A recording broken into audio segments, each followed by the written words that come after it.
I want to welcome you and say that we're delighted that you're here for this panel of Smith women, rewriters and editor, all of whom focus on romance fiction, along with their moderator, Bethanne Patrick, who's also a member of the Friends of Smith College Library's Executive Committee.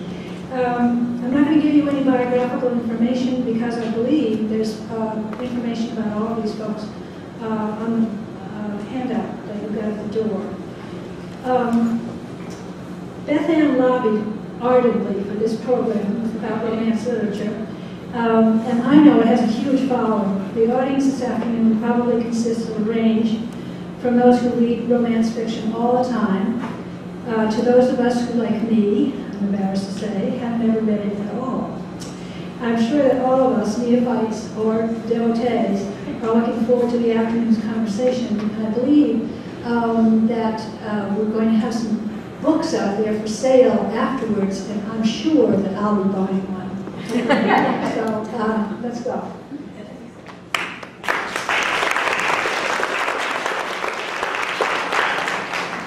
Welcome, everyone. It's so wonderful to see you all here on this drizzly day, and I'm going to start with a shocker and then, shock Anne as well, probably a little bit. I did lobby ardently for this panel to be put together and held here, but I don't read romance fiction. I don't read romance fiction. Wait a minute.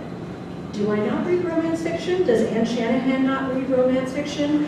What is romance fiction? Let's talk about Gone with the Wind by our very own Margaret Mitchell. Let's talk about Pride and Prejudice by Jane Austen. Let's talk about so many other books that have elements of romance in them. And let's also remember, all of us gathered here on a campus of higher learning, that romance, if you do the quickest, the most superficial of Google searches about romances, you will find more academic works, dissertations, books, précis, whatever you want about what romance fiction is, what a romance means, what kinds there are. It's an incredibly rich field. And so I may not be a romance reader in terms of filling up lots and lots of cardboard boxes with Harlequin paperbacks. But my name is Bethanne Patrick, Smith College 1985, and I am a romance reader, and so is Anne Shanahan.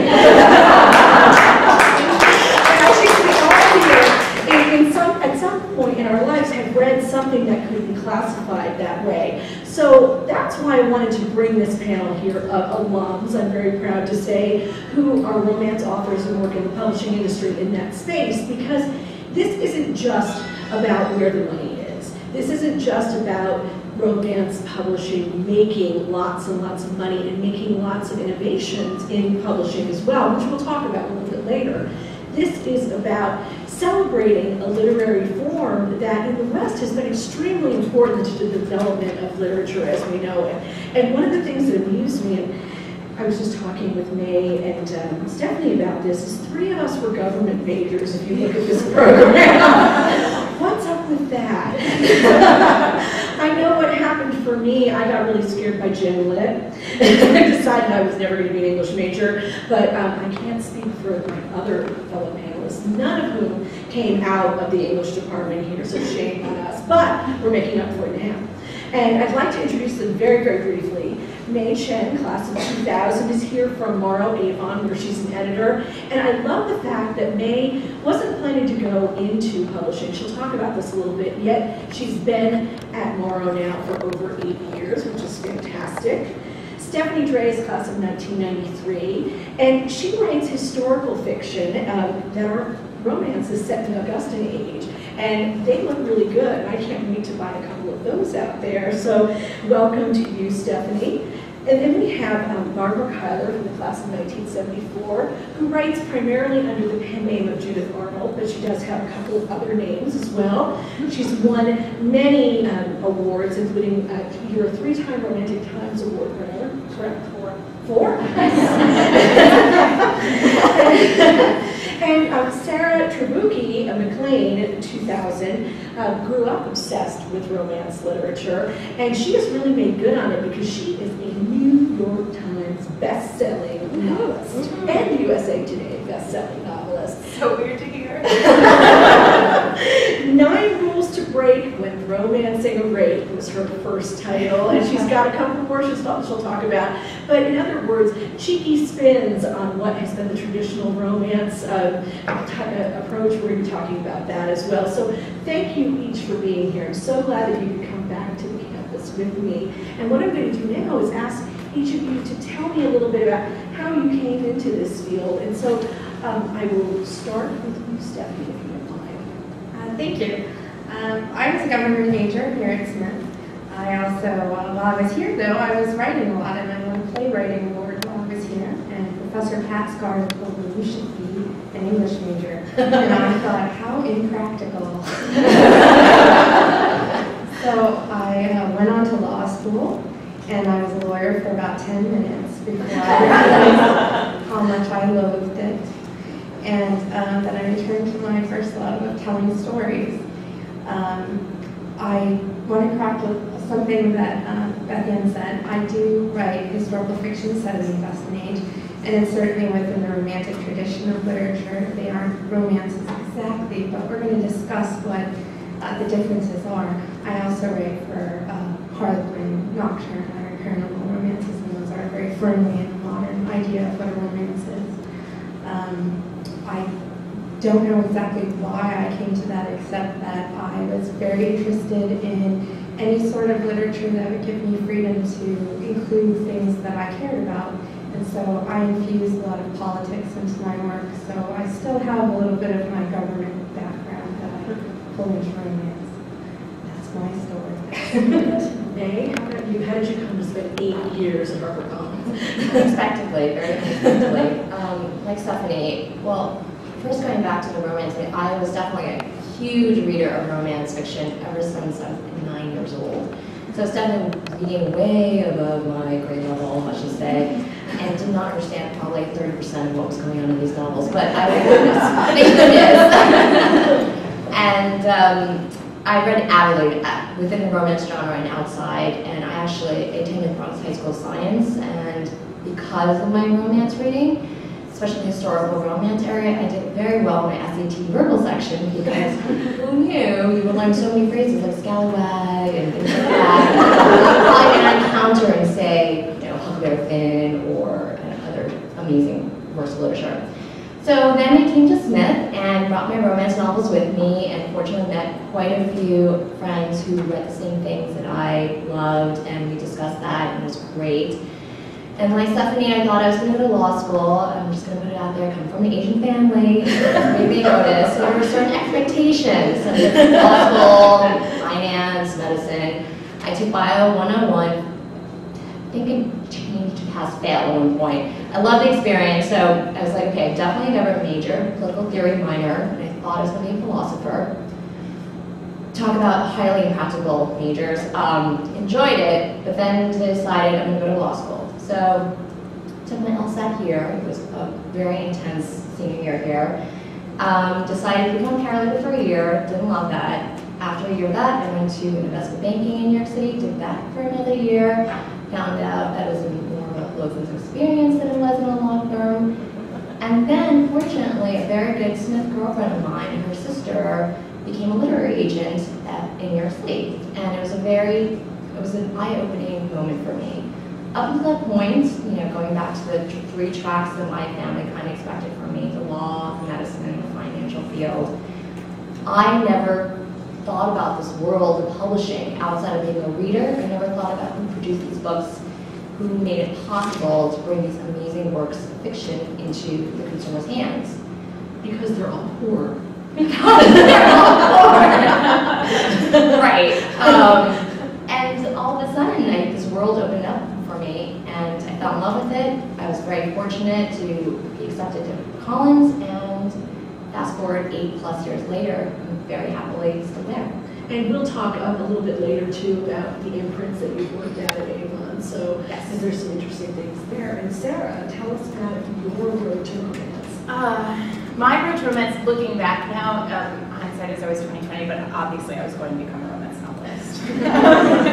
My mother is so not surprised. But I was, like May, I read romance novels long before I should have started reading romance novels. I have a sister who's 10 years older than me, and I used to sneak the books out from between her mattress and the box spring of her bed. Some of Judith's books or Barbara's books. I can remember.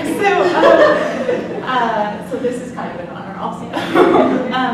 So I've been reading romance forever, and I've read around. I mean, we'll talk, I think, about genres, but I write historical romance now, and historical's always been where my heart was.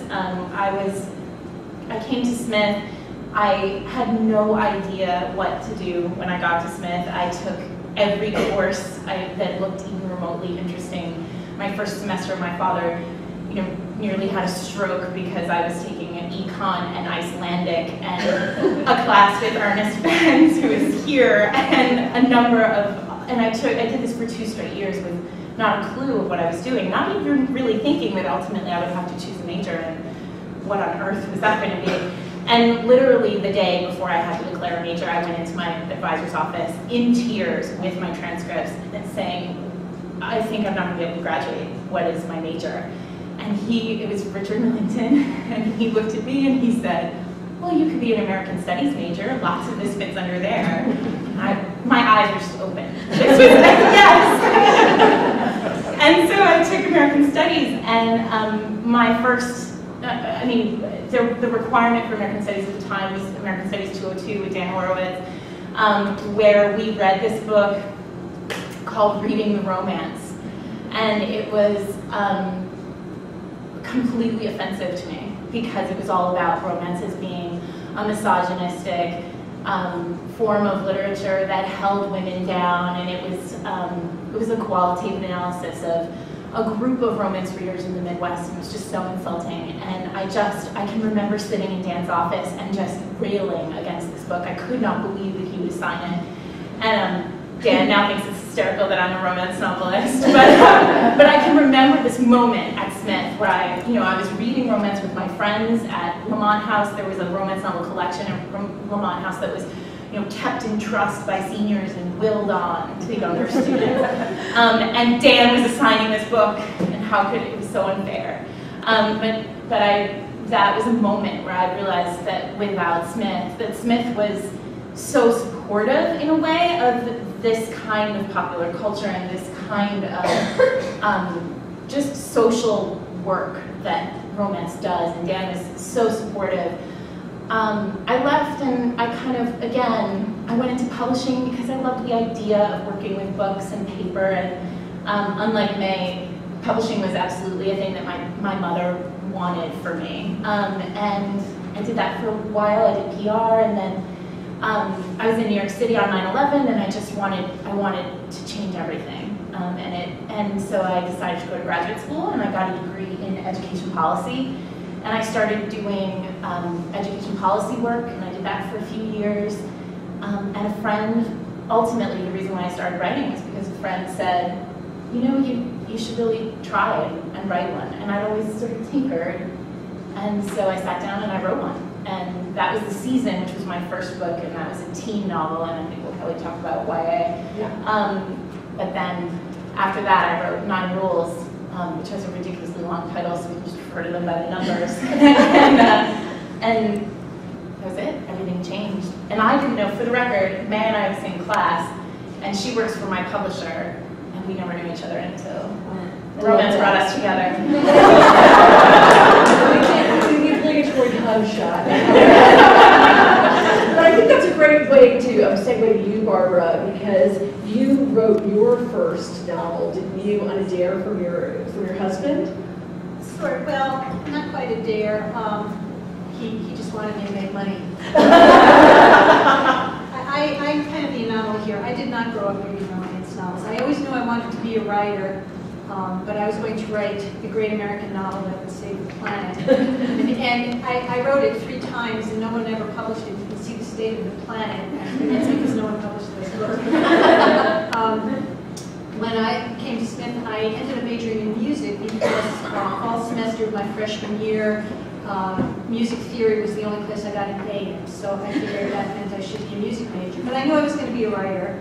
And then my sophomore year, I won the playwriting. Was it the Dennis Johnston? Yes. Yeah, I won the Dennis Johnston Prize in playwriting, and said, well, maybe I shouldn't be writing fiction, I should be writing plays. And did you study with Lon Berkman? I didn't study with anyone. Well, he was my playwriting professor, although I ended up taking playwriting in Hampshire also. I took a ton of playwriting courses. I sort of minored in theater. Went on to get a master's degree in creative writing at Brown University, and my thesis was a play which ended up being produced in a number of regional theaters, and I worked in the theater for about 8 or 9 years, and really burnt out on it. It's hard to believe, those of us who are fiction writers, it's hard to believe there's something even more demoralizing and difficult than that, but playwriting just run me out, and I wanted to start a family, and I knew I couldn't keep traveling to regional theaters, and so I went back to writing prose fiction, and my husband, he was working on an MBA in marketing at the time, and he taught, I will tell you this great fact of marketing, so none of you have to go on to business school. He said, if you want to sell, I was whining about why I wrote these great novels and no one would publish them. He said, if you want to sell something, you have to have something someone wants to buy. And that is the secret of marketing. Business school now. And so he told me to go study the markets. And this was in 1982. I had never read a romance novel. But I went into a store, and they had a big wall of mass market paperbacks, and there was like a little narrow section of mysteries and a little narrow section of science fiction, and a little narrow section of the kinds of books he read, which always had silver foil covers and a silhouette of a tank or and the whole rest of the wall was romances. And I knew I was going to hate them because I knew that they were sexist trash. And anyone who has ever not read a romance novel is convinced that they are sexist trash until they read the romance novel. So I bought 4, just a random 4, and I read them and discovered that they were actually subversive feminist tracts. They were about first of all, they were women driven. I mean, they were the heroine was not an accessory to the hero. She was not the love interest. She was not the victim. The story was about her, and she was the engine of her own life. And these heroes were guys who were so attracted to her strength and intelligence and determination that they had to prove that they were worthy of her love. She wasn't looking for love. She was looking for her career or her to save the world or whatever. And a little projection? Yeah. I read these books and I said, wow, these are fabulous. And within a year of having read my first romance novel, I sold my first novel. And obviously I've been doing it ever since. When I made my first sale in 1983, at that time the publishers used to like to have exclusive rights to your pen name. So that's why at various times I had written under 3 different pen names. I wrote for Silhouette, and then Silhouette merged with Harlequin, and so I sort of merged my Silhouette name. We pulled the plug on her, and I just became Judith Arnold. But I also went with the pen name, I was just telling Sarah, because I still had plays floating around out there, and I knew there was such a bias against romance fiction that if some artsy theater in Seattle got a submission from me, someone might say, oh, she writes those trashy, sexist novels. I didn't want that to happen. But now, Judith and Arnold are my parents' names, and it's just really cool to have their names on all my books. That's great. Although my mother has constantly complained that my father's name always appears on the spine and the front, and hers only appears on the front. And he doesn't even read your books for me, and I do. But anyway, so that is how I became a romance writer, and yes, my husband was very satisfied with the results too. The fascinating thing in hearing each of you describe these paths is that they're all completely different. Some of them have taken you nearer earlier, and some of them have taken longer, but this is not something that has a defined way. It's not like law school day. It's not like taking the LSATs, you know, and all that sort of thing. And we were talking about this a little bit before we started with the program. So one of the things I want to do is talk about romance as a genre, but I also know with some of the students who are here, I want to talk a little bit about how you find out about getting into publishing. And I'll digress for 1 second on a personal note about that, because after being a gov major, I finally came to my senses and went back to graduate school in literature, thank God, a few years later. And when I did, and when I decided not to go on for my doctorate, to finish with my master's, there was no support, unless you were going to be a high school English teacher, for anything else that you might do. No one mentioned publishing to me at UVA. No one said maybe there are things you could do as an editor, or perhaps you could work as an agent or anything like that. And so with that slight digression, I want to talk about getting in so that those of you who are here who are interested perhaps either in working in publishing or in romance publishing or both, you know, can learn a little bit about how this happened. And I know we've heard some of the stories, but May, I'm going to start with you and ask you about the industry, the state of the industry right now. Obviously, romance books are booming. We see things every year in the news about this, and there are lots of innovations happening in romance publishing as well. But how do you get in? How do you get your foot in the door? I think that's such an interesting topic because my situation, my past coming into publishing as well, I wish I had known about publishing when I was younger. I wish I could avoid the 2 years of misery in law firm and the investment banking, which both should remain unnamed. But the thing is, the most important thing you'll find in life when you leave college, and even in college, is so important. Something I wish I knew about earlier is just meeting new people, networking. It was literally me talking to everyone and anyone about how miserable I was, what do you do? That's the way to network. It is. I mean, judiciously, of course. Don't say this to people you're working with, but, you know, just, again, it's just broadening horizons. There's so many things out in the world, or just even within Smith College itself, that you may not be aware of, that different classes, different majors and minors you've never even thought of. And it's until you get out of your comfort zone and stop feeling so inhibited by your little small circle, that's when you truly find the opportunities open up for you. So that's what happened to me. It was because I was just talking to as many people as I can. Publishing kind of fell into my path, and I was ready for it. How does one get into publishing? One thing is the internet continues to be a great resource. Whatever book you like, pick it up. Open up the inside page, you'll find a copyright page. That will tell you what the publisher and the imprint is. Go onto the website.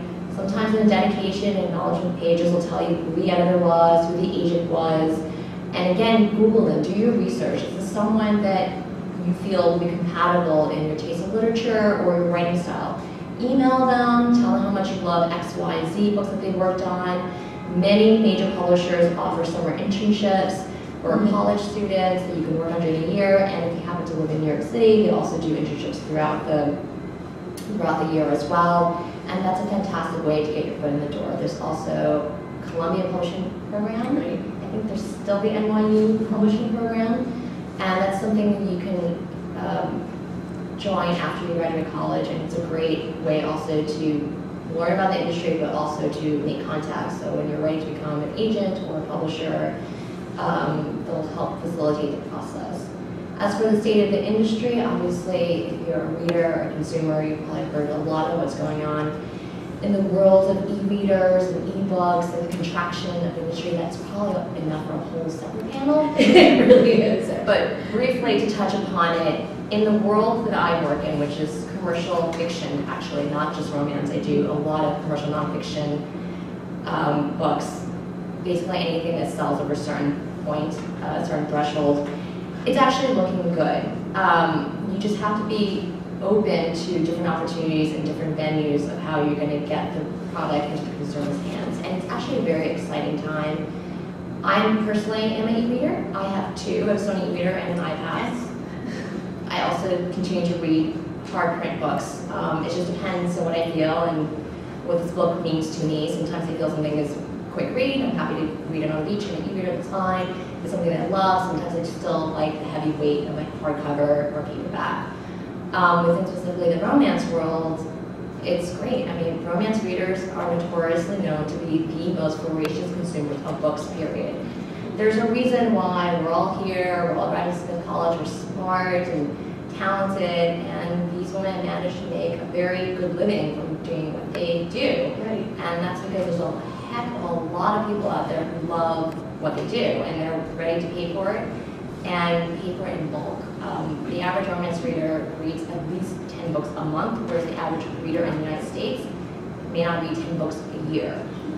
It's true. I'm not making this up. And let's talk for a moment about what you were just saying, May, about how much they read and how adaptable romance readers are as well. Because I know, especially being an author myself as well, you get that hard copy in your hands, and there's nothing like it. There's no other feeling like that. But Carina Press from Harlequin, which is the first all-digital press from a romance publisher, and from a major publisher, really, has been at the forefront of innovating. And so how do you authors, Barbara and Sarah and Stephanie, how do you feel about e-versions of your books? Well, a number of us who have been around for a long time have gotten the rights back to some of our old books, and we are now publishing them. I have a little side business now. I am publishing books that were long out of print.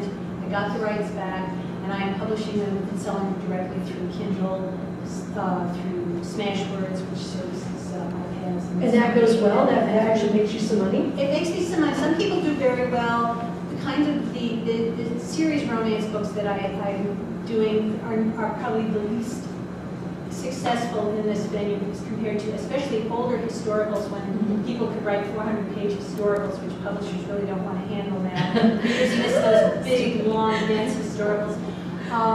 But yeah, it's building. It's nice. It's a nice little income, and it's growing, and it's very gratifying to know that readers who missed me the first time around can read me now.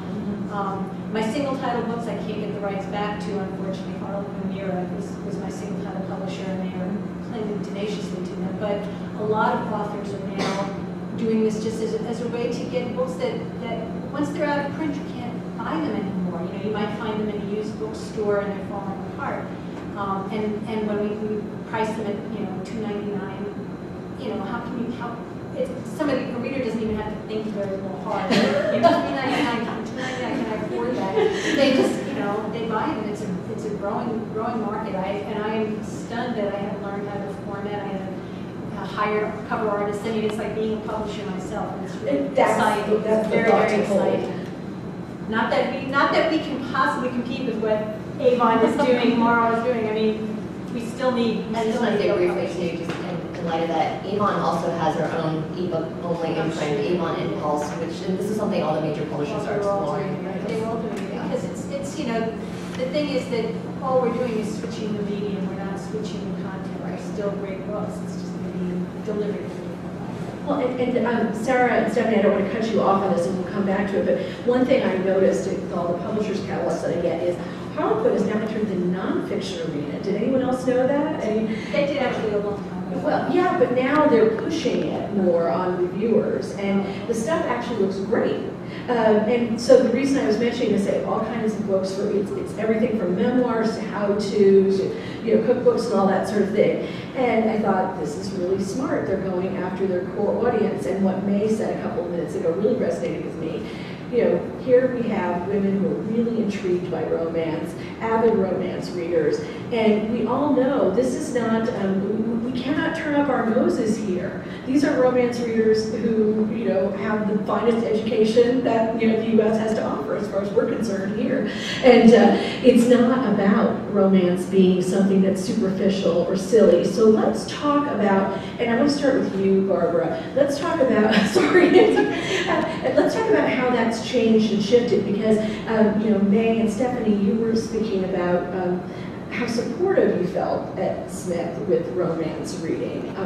In the 80s, when I was here, it wasn't necessarily the thing you wanted to be seen toting around. So let's talk about the trajectory of romances. Well, when I was here many eons ago, and nobody was reading romances at all. We were reading Our Bodies Ourselves. Our Bodies Ourselves. We were reading The Total Woman, but for laughs. total woman was. It was a book that was the anti-feminist book. It was how to catch a man, and we instructed women to wrap themselves in saran wrap and leave their husbands at the door. You understand this? Marathon? Sit around in the living room with bottles of Boone's Farm apple wine, get very drunk, and read passages of this aloud.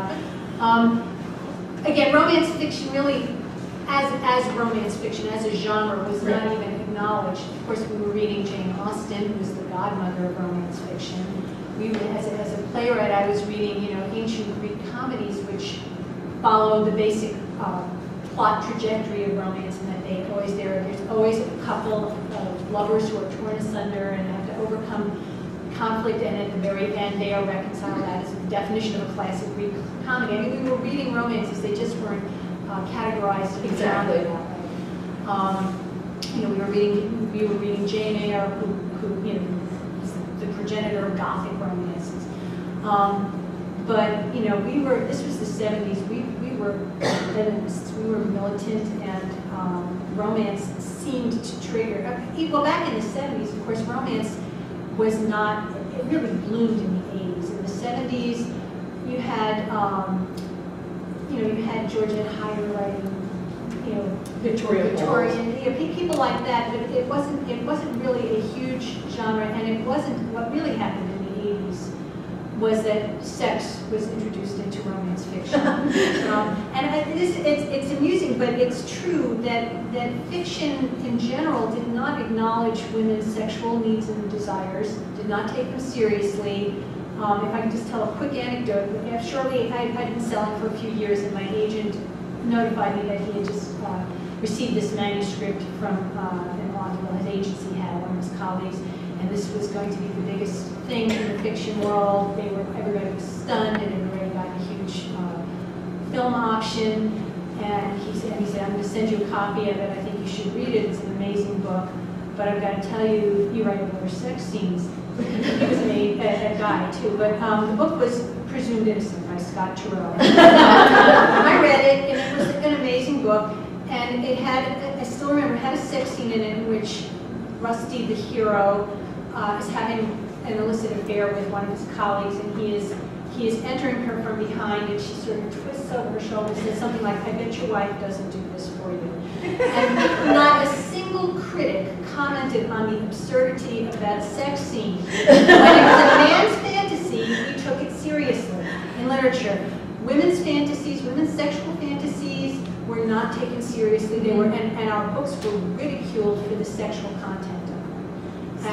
They still are. We have to talk And about this is milky one of white the reasons orbs. why I say they are feminist traps, because in romance fiction, the woman's sexual needs are taken seriously. And I think that's why it really exploded in the 80s, because American publishers, who are a bit more loosey-goosey than the British publishers, they said, American women, they have sex drives too, and let's explore that as it is an integral part of love and romance. And a lot of romance novels, yes, they still do close the door, as we say. There are what are called sweet romances for people who don't want to read very sexy books. There's a subgenre called erotica, which is very Well, that's what I was going to get to. There's something, everything in between. I don't write erotica. I would say my books are R-rated.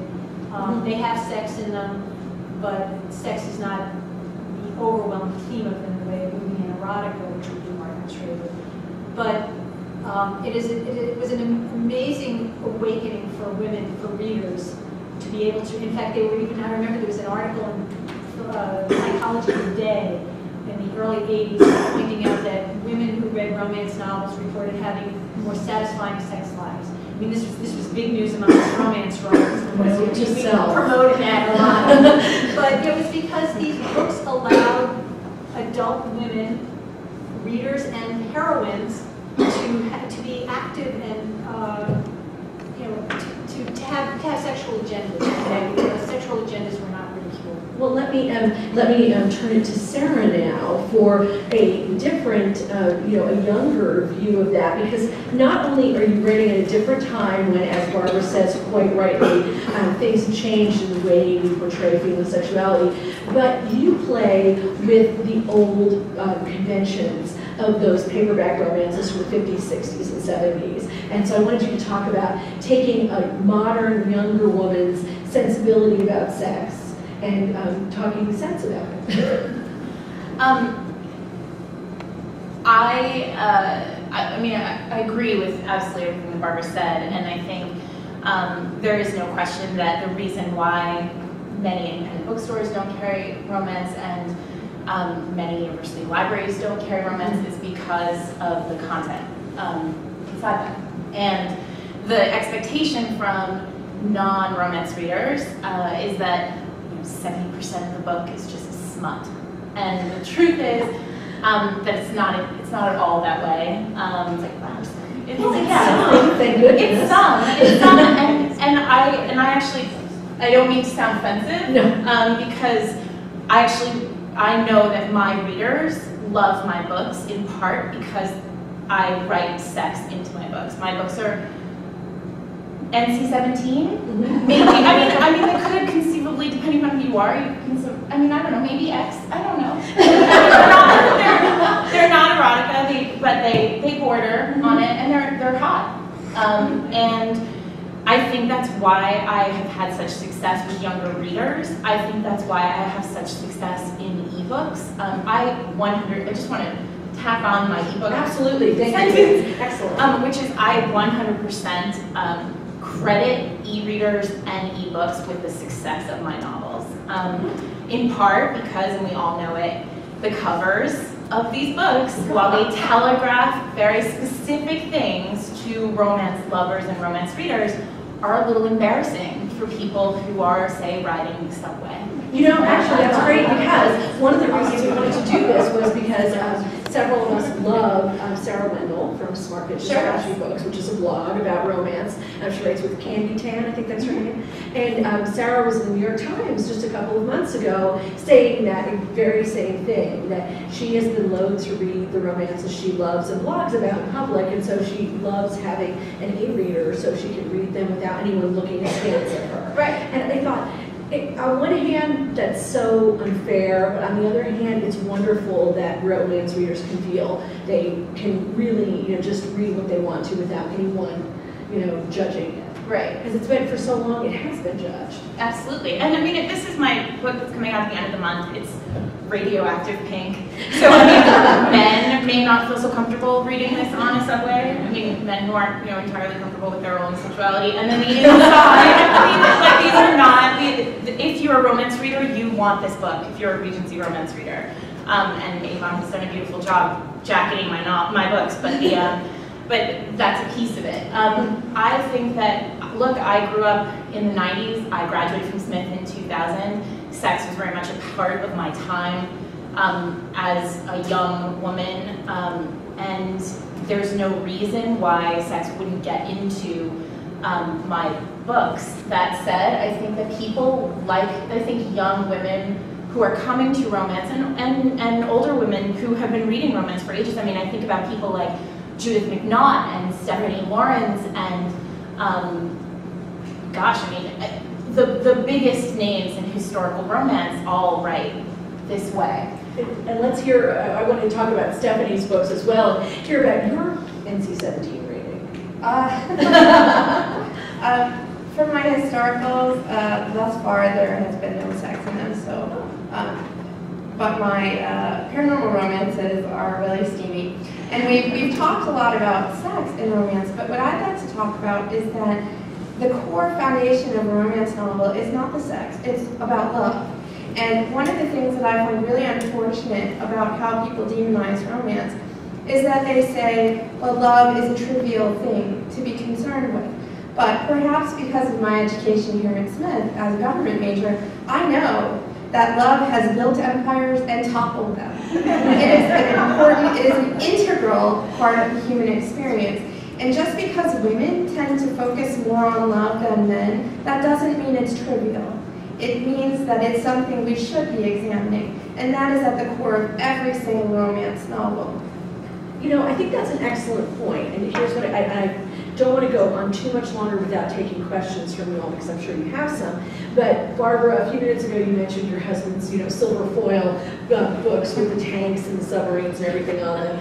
You know, one thing I've read widely in so many different genres at this point, and one thing I can tell you, and all of you, I'm sure who have read them will agree, is that in the men's books, there's just as much of that relationship building. It's different, it may not be the same, but that's also at the core. You know, someone getting a girl, someone finding love, someone having sex, someone stealing someone away from someone else. It's in Tom Clancy, it's in James Patterson, it's in Robert Ludlum, and all of those books as well. So it's not anymore. I think we've finally come to the point where we can see that the sexes, the genders may have different things that they enjoy in reading, but that doesn't make one better than the other. I think we might almost be there with romance. Would you agree, panelists? I just want to add to the sex romance thing. I think the reason why people find romance authors that they love and they continue to buy and they could become these best-selling authors is not just because they have a minimum amount of sex scenes in them and all of a sudden that's a great book. It's just, I think, you know, what we're all kind of talking about here is that, yes, we're not afraid to go into the sex territory and to have intense sex scenes, but ultimately there has to be an underlying emotion running throughout the book that makes the relationship feel real. And truthfully, the reason why romance books are so popular, it's not just the sex scenes with the bonus sections of the book, but it is a realistic feeling of what a great relationship with its ups and downs would feel like if we all managed to meet the right person. And a good romance novel will make you feel the tension, the highs, the lows, will make you cry, will make you laugh. And then when they do come together, it is so satisfying because that's the payoff of a great book.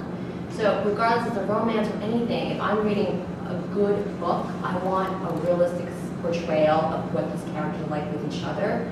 And so a good romance, yes, the sex is great, that's a great payoff, but ultimately it would be empty without the emotion driving these characters together. And that goes even for, I think, the really erotic romance books, because in them, sometimes there may not be the payoff of an engagement ring, but it's about honesty and it's about communication. And I see that in the erotic romances that are, oh, did I just admit that? So, Stephanie? I was just going to say that with erotica, you might not have a happy ending, which is sort of one of the requirements of a romance novel, but you do have a journey, a sexual journey, and I think that's an important thing for women to explore, is how they change over their lifetime through sex. So, you know, the sex scenes aren't in there for gratuitous purposes. They're there to show you some sort of character development. And really, when I write for Harlequin, I have to tell you, I feel like sometimes I'm writing to see if I can upset my editor and make her finally say, "You've gone too far," because I'm always including other issues alongside of the love. I mean, nothing says romance like genocide or arms healing in the Congo. And Harlequin has let me write these things in category novels, and to me, that is a total validation of the genre. Well, there are 2 points, and Sarah, I know you were going to say something, so you go ahead. Yeah, I just want to have a moment about plot. I just want to talk about the fact that and I think, you know, Stephanie touched on it. These books tend, I mean, I don't know the exact numbers, but we're talking about almost 60% of the paperback market when we're talking about romance, right? Yes. And I mean, millions and millions and millions of people, not just women, read these books. And the conversation that romance has with its readers can include some really difficult situations. I was thinking of butterfly tattoo. Yeah, cancer, abuse, rape, child abuse is a very, very important thing that comes up in a lot of romances. I write historical romances. I deal a lot with the state of women in history. My second adult romance is set in a house that is populated entirely by women who have essentially escaped challenging moments with men in their lives, and they are are in hiding, literally. These things are things that women over the course of modern history have not always been able to talk about. One of my very favorite historical romances deals with a hero who was sexually abused as a child. This is not, the book was published in the late 80s. It's certainly not a conversation that men or women would necessarily be having with each other, sometimes in serious relationships. You as a wife in the mid or late 80s might not have this conversation with your husband. And these things are all of a sudden, these serious issues are brought to light by romance for millions of people. And suddenly it becomes a conversation that you can potentially have. Again, going back to the reality that any great romance novel is about communication. Ultimately, the payoff for us as readers is, oh my gosh, they had the talk. They talked it out, they communicated, they're sharing their feelings in a way that I might not be comfortable sharing my feelings with my husband or my partner. So I wanted to put out there that there's a lot more in these books than we can make this popular a series. sex. We can make this a panel series. We've got a lot to talk about, but I definitely want to get to your questions, and then between them we can throw out some more things. So, anyone. And it can be anything. It can be about romances in general. It can be about the publishing industry. It can be about a specific author's books, the thing you've always wanted to ask her. So please go right ahead. I know you want to know about Norm stealing in the Congo. Okay, can I ask about self-publishing? There was an interesting article in the New York Times about one of my bestsellers. Yeah, tell us how self-publishing works. How did it go? I couldn't ask you. That's another panel. I know, as the traditional publishers, no such thing. No, actually, Barbara could probably talk about. She put her own, her backlist books on through Amazon, and it's a program called. Well, there's Smashwords. There are a number of ways you can do it. Smashwords is a site that processes ebooks into different formats for different kinds of readers.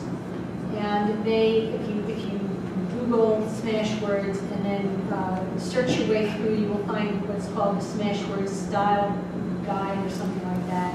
And that basically explains how to format a manuscript, which you can then upload to Kindle. I mean, I am not any technological genius, and I figured it out.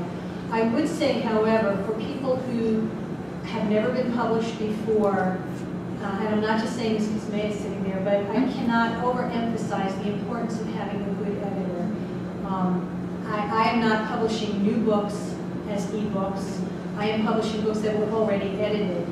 And if I were going to publish one of my unsold manuscripts as an original ebook, I would hire somebody to edit it first, because we all think every word we write is brilliant, and then we are stunned when an editor reads it and says, this part really dragged, and you messed up we can say, it starts on a Tuesday and suddenly it's Monday, but that's 3 days later. And, these are what editors help us to shape our stuff. We need them for their objectivity.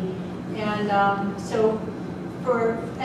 in fact, one of the things Amanda Hawking said, after having sold millions of copies of her books, she's now signed with St. Martin's, right? Yes. Because she said she is just exhausted having to be her own publisher. I mean, publishers exist for a reason. Number one, because we authors have to have somebody we can vilify. And number two, because they actually do serve a function, believe it or not. They edit us, they do know more about marketing than we do. But basically, I think the editing is the most important thing that they do. They bring in that objectivity and help us to shape our work. And I would not put an original one of my books up without having an editor. I know some freelance editors, and I work with very good editors. So it can be done. I would also say that the people we hear about, like Amanda Hawking or J.A. Conrath, or Barry Eisler, who's turned down a $500,000 publishing contract to self-publish. These are the anomalies. Most people who self-publish do not have that kind of a success. It's kind of, it's a cheaper version of what That's right, it is a cheaper version of that. Vantage Press. Vanity presses. Yeah, it's a vanity press type of thing. And it is an enormous amount of work to get the profile of a self-published book high enough that people actually become aware of its existence. And I'm saying this as somebody who has a high profile in the publishing industry and still have to work very, very hard to make people aware that I have these books that I'm trying to sell too. So, we do the fantasy stories, the Publishers Clearinghouse winner stories. Those are the ones we read about. I would not discourage anyone from doing it, but I would just give that caveat. It was very, very difficult. Other questions? Concede. Oh, here we go. I was interested in hearing about your research process, and I was thinking in terms of historical fiction, but if you want to include the sex scenes, that would be fun too. Well, you do a whole world that I don't understand, but because I think paranormal, there's space for research in paranormal too, which is a weird thing for me to just wrap my head around. I write Regency historicals. My primary research for my whole life was reading Regency historicals, but now that I do it, I find that I actually have to do a little bit more work. I am obsessed with the New York Public Library periodicals room. I spend a lot of time reading the Times of London on microfiche, which is fascinating and also just often gets me off of my schedule with writing.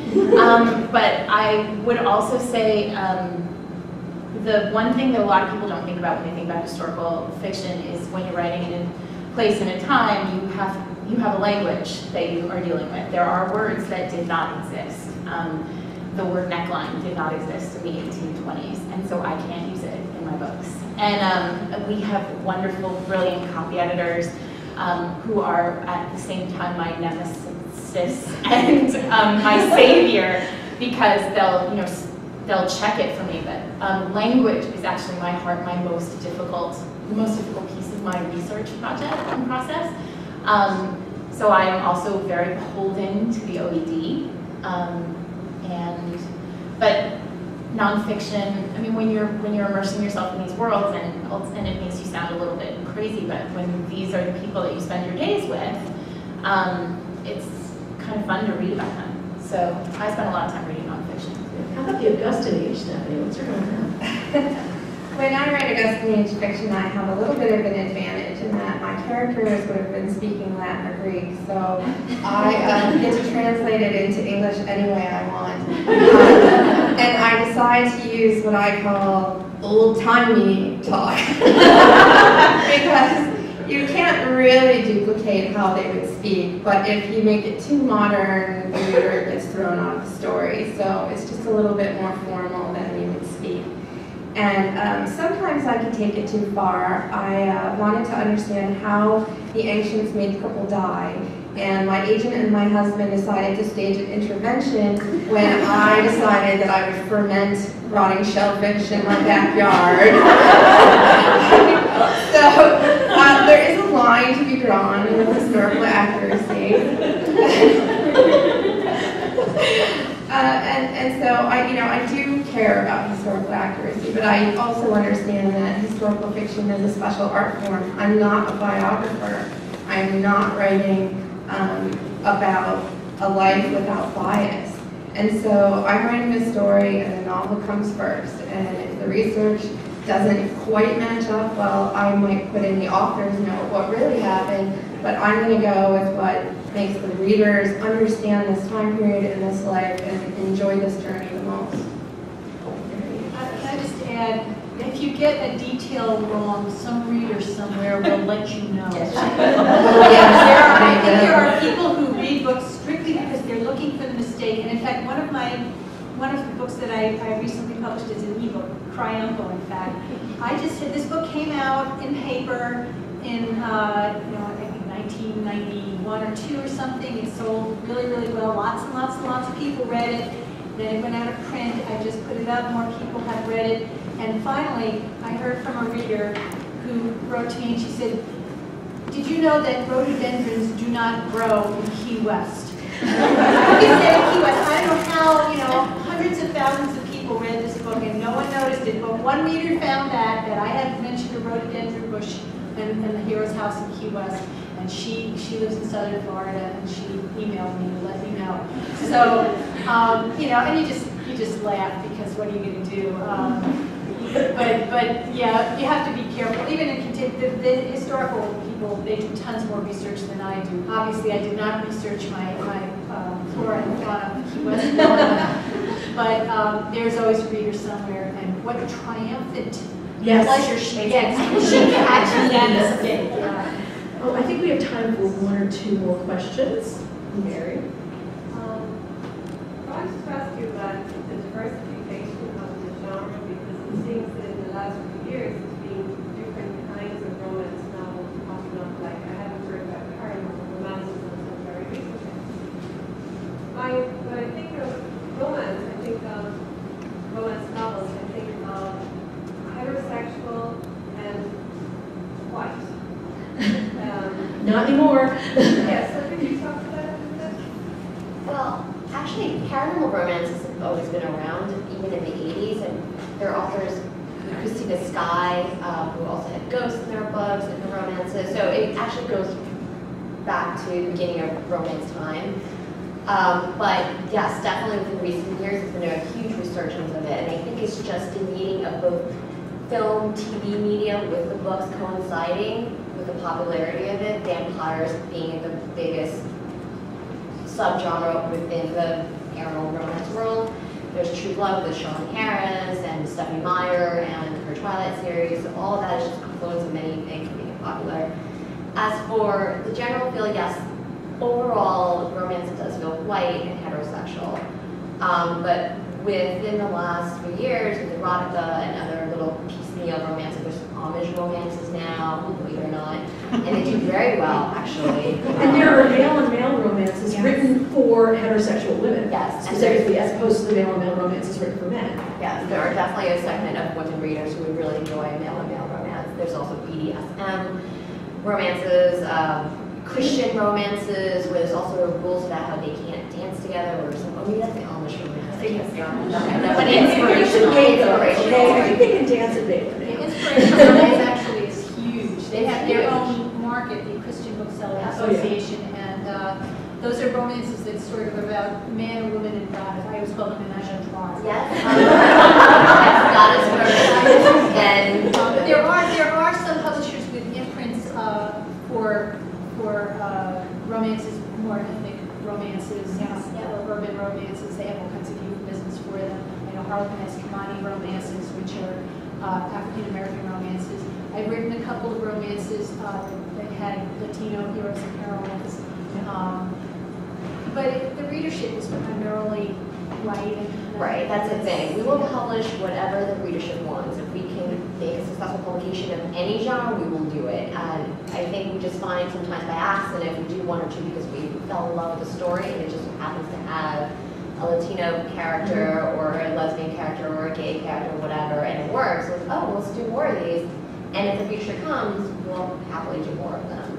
And I also think that the readers are becoming more open to this. Last year, Jeannie Lin is an author who writes in Tang Dynasty China, and she put out a book with a female heroine who was an Asian woman, and it did very well. And my forthcoming novel is going to have a Muslim hero and an Arabic woman. And readers seem to be pretty receptive to these things now, so that is really encouraging and a wonderful thing to see. Are there any other questions? I think we're at time right now, and I know I would love to talk with the panelists longer, but I know we also have a little celebrating to do. So I want to say thank you so much, Stephanie and May and Sarah.